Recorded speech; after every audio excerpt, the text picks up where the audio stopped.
Les micro-ARN sont de petits ARN régulateurs qui répriment des gènes cibles spécifiques. Nous en avons déjà parlé dans les vidéos précédentes. Aujourd'hui, nous n'allons pas nous intéresser à leur action, mais à la régulation de leur stabilité. Naturellement, le contrôle de la stabilité des micro-ARN pourra influencer leur abondance et donc leur action de régulation sur les gènes cibles. On a longtemps considéré que les micro-ARN étaient extrêmement stables. Par exemple, dans un article paru en 2007, un laboratoire avait trouvé des conditions expérimentales qui bloquaient la biogenèse du micro-ARN MIR208 dans le cœur chez le rat. Alors que le micro-ARN n'était plus produit, il persistait pendant de nombreux jours dans le cœur des animaux traités. La demi-vie de ce micro-ARN, c'est-à-dire la durée au bout de laquelle la moitié du micro-ARN a fini par disparaître une fois que sa production a été interrompue, avait alors été estimée supérieure à une douzaine de jours. C'est une durée exceptionnelle. À titre de comparaison, les demi-vies des ARN messagers tournent autour de quelques heures. Mais plusieurs observations sont venues remettre en cause cette conception. Chez plusieurs espèces animales, il est arrivé qu'on observe des diminutions abruptes de certains micro-ARN sur des durées de l'ordre de l'heure. On peut imaginer deux scénarios pour la diminution de l'abondance des micro-ARN. Une dégradation active des molécules de micro-ARN et une dilution passive au fil des divisions cellulaires. Si le micro-ARN n'est plus produit, sa concentration intracellulaire va progressivement diminuer à mesure que les cellules se divisent. Mais toutes les cellules ne se divisent pas, et parmi celles où cette perte de micro-ARN avait été observée, celles qui se divisent le font en plusieurs heures.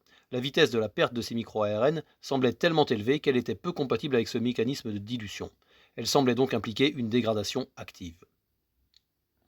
Plus récemment, des mesures précises des vitesses de production et de dégradation de nombreux micro-ARN ont été réalisées dans des cellules de drosophiles en culture et des cellules de souris en culture. Et elles ont confirmé l'hétérogénéité des valeurs. La stabilité est très variable d'un micro-ARN à l'autre, ou, pour un même micro-ARN, d'un type cellulaire à l'autre. Ces résultats semblent confirmer qu'il existe des mécanismes de régulation active de la stabilité des micro-ARN. En d'autres termes, des mécanismes de dégradation contrôlée des micro-ARN. Mais quels sont les mécanismes moléculaires qui induisent cette régulation? Quels sont les effecteurs de cette régulation? Quelle importance a ce mécanisme de régulation sur le développement du phénotype d'un individu? Les premiers éléments mécanistiques ont été découverts en 2010. Deux laboratoires ont démontré que des virus pouvaient déclencher la dégradation de certains micro-ARN bien spécifiques dans les cellules qu'ils infectent. Dans l'une des études, les auteurs montraient que ce processus nécessitait l'expression, par le virus, d'un ARN portant un site de complémentarité imparfaite au micro-ARN ciblé. L'appareillement d'un micro-ARN sur un ARN long peut donc aboutir à deux résultats diamétralement opposés.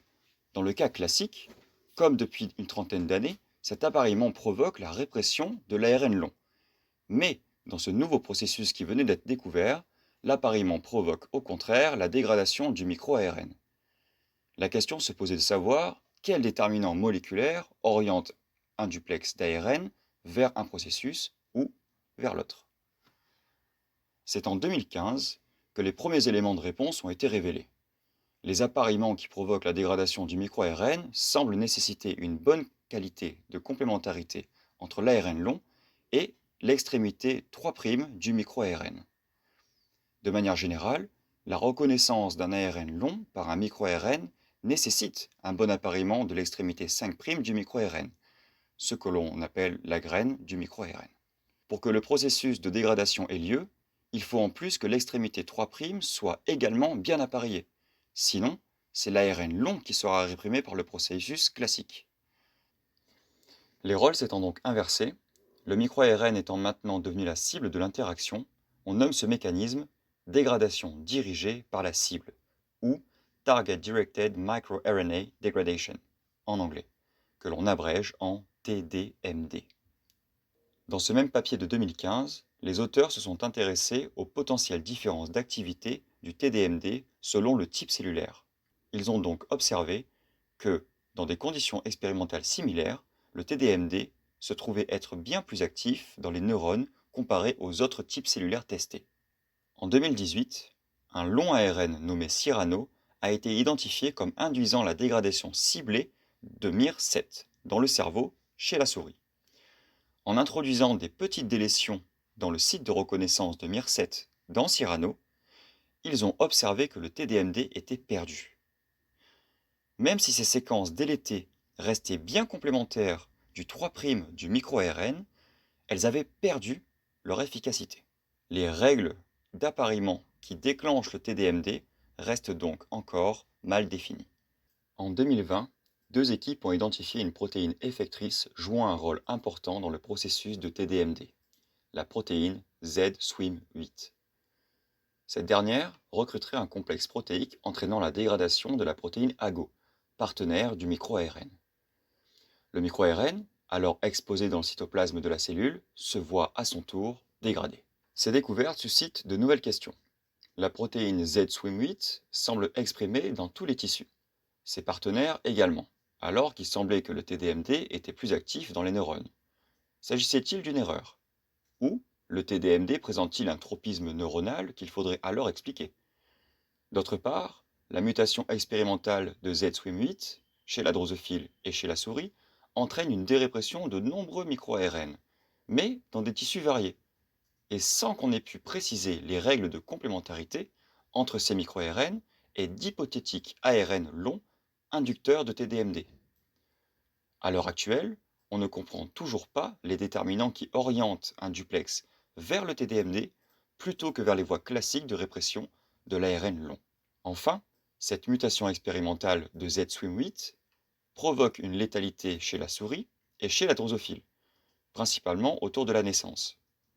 Cette létalité est-elle due à la dérépression des micro-ARN qui, normalement, auraient dû être dégradés par le TDMD? Ou Z-SWIM8 joue-t-elle également d'autres rôles, indépendamment des micro-ARN, et qui expliqueraient qu'elle soit nécessaire à la survie chez la souris et la drosophile?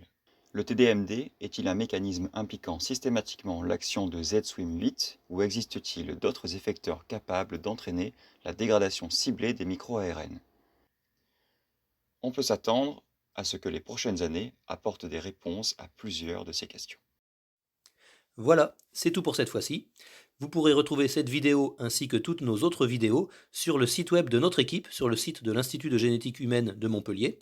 Vous pourrez également toutes les retrouver sur notre chaîne YouTube, à laquelle vous aurez également la possibilité de vous abonner si vous souhaitez être tenu informé de la publication de nos futures vidéos.